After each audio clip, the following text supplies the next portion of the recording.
In 1953, the CIA launched a secret program to develop techniques for mind control, interrogation, and behavior modification.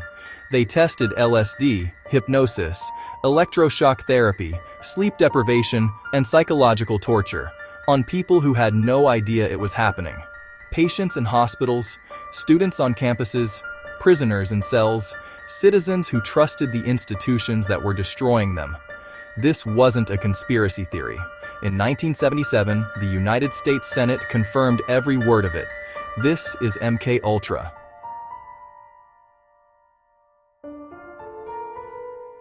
The documents speak for themselves. What you're about to see is drawn entirely from declassified government files, congressional testimony, and the historical record.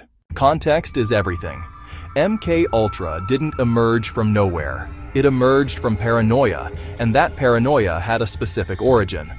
By the early 1950s, the United States was convinced the Soviet Union and China had developed advanced techniques for breaking and controlling the human mind.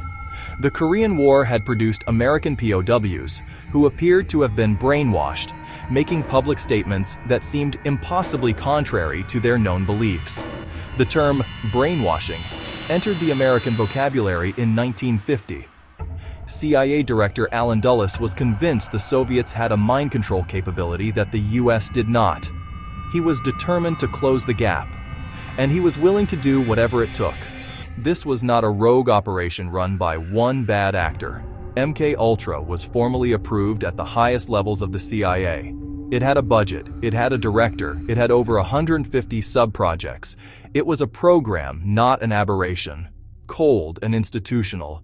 What follows was not madness, it was policy. That's what makes it worse. MK Ultra was officially sanctioned on April 13, 1953 by CIA Director Allen Dulles. It was directed by Dr. Sidney Gottlieb, a chemist who would become one of the most consequential and least known figures in American history. MK Ultra operated through a network of 80 institutions, universities, hospitals, prisons, and pharmaceutical companies, many of which had no idea they were receiving CIA funding. The money was funneled through fake foundations to hide the government's involvement. Participating institutions included some of the most prestigious in North America: McGill University in Montreal, Stanford, Harvard, and Columbia among them. Over 150 separate sub-projects were run under the MK Ultra umbrella, covering everything from LSD testing to hypnosis, to the development of truth serums, to the study of how long the human mind could withstand sensory deprivation before breaking. Gottlieb personally approved and sometimes participated in experiments. He died in 1999, was never criminally charged, and described his life's work as having been in the service of his country. Bureaucratic and chilling. Sub-projects, funding channels, participating institutions. Clinical words for what those institutions were actually doing. The CIA became obsessed with LSD as a potential truth serum and mind control agent. They administered it to unwitting subjects, including CIA employees, military personnel, mental patients, prisoners, and members of the public, to observe reactions. Operation Midnight Climax was an MK Ultra sub-project in which CIA operatives set up safe houses in San Francisco and New York, hired prostitutes to lure men off the street, dosed them with LSD without their knowledge, and observed their behavior through one-way mirrors. It ran for years. The operatives drank cocktails and watched. In 1953, CIA employee Frank Olson was dosed with LSD without his knowledge at a work retreat. He became severely psychologically distressed. 9 days later, he fell from a 10th-floor window of a New York hotel and died. It was ruled a suicide. In 1994, his body was exhumed. A forensic examination found evidence inconsistent with a fall, suggesting he may have been struck before going through the window. His family has pursued the case ever since. No one has been charged. Dr. Ewan Cameron at McGill University's Allen Memorial Institute, funded by the CIA through a front organization, ran some of the most extreme experiments in MK Ultra's history. Cameron believed he could wipe a patient's mind clean and reprogram it from scratch, a process he called psychic driving. Patients admitted for depression and anxiety were subjected to drug-induced sleep for weeks or months at a time.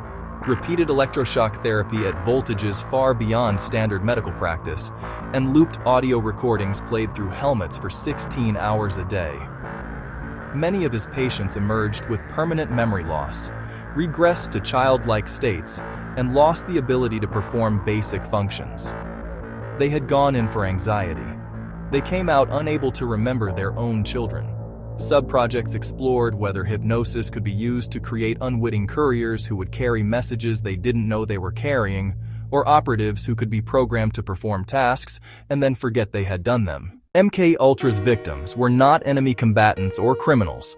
They were mental patients who sought treatment and were used as research subjects without consent, prisoners who were offered reduced sentences in exchange for participation they didn't fully understand, soldiers who were told they were testing protective gear and were instead dosed with chemical agents and psychedelics, civilians lured into CIA safe houses under Operation Midnight Climax, students at universities whose research programs were secretly CIA-funded, Canadian citizens treated by Ewan Cameron, who have never received a full apology from the US government. Only Canada's, and only partial Velma Orlikow, a Canadian patient of Cameron's whose husband was a member of parliament, sued the CIA. The case was settled for a fraction of the damage, with no admission of liability. Most victims never knew what had been done to them. Many died without ever knowing. Some are still alive. In 1973, as Watergate unraveled the Nixon administration and congressional investigators began looking at intelligence agency abuses, CIA Director Richard Helms ordered the destruction of all MKUltra files. Sidney Gottlieb personally oversaw the shredding. The program should have disappeared entirely. It almost did. But in 1977, a CIA document search related to a Freedom of Information Act request turned up approximately 20,000 MKUltra documents that had been misfiled in a financial records building and missed the purge. Those documents blew the program open. Senator Ted Kennedy chaired the Senate hearings that followed. CIA Director Stansfield Turner testified. The scale, the institutions involved, the number of subjects, the nature of the experiments, was entered into the congressional record. The hearings confirmed the program was real, sanctioned at the highest levels, tested on unwitting citizens, and the destruction of records had been deliberate. They also confirmed what could not be known. The destroyed files meant the full scope of MKUltra has never been and can never be fully known. What the surviving documents revealed is considered a fragment of the program's total activity. The survival of those pages was an accident. The destruction of the rest was a choice. MKUltra officially ended in 1973.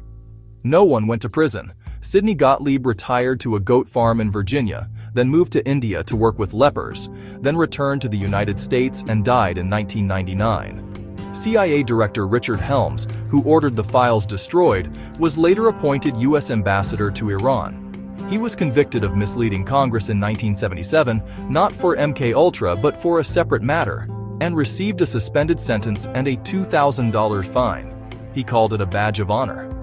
The legal framework it violated, informed consent, the Nuremberg Code, basic constitutional protections, was not strengthened after MKUltra was exposed.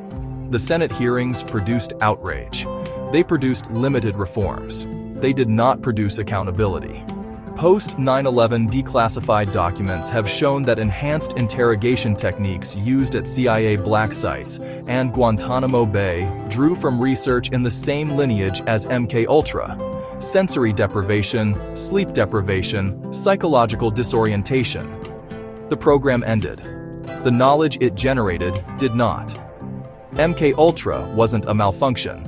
It was the system working as designed, with classified authorization, institutional infrastructure, and a budget. The question it leaves open isn't whether governments are capable of this. We know they are. The question is what they're capable of that we haven't declassified yet. Everything in this video is drawn from declassified CIA documents, Senate testimony, and court records. No theory, no speculation, just the public record that most people never read. History's dark archives exist to change that. Subscribe. And if this made you angry, good. Share it. Because the best thing you can do with buried history is dig it up. Stay curious. Stay vigilant.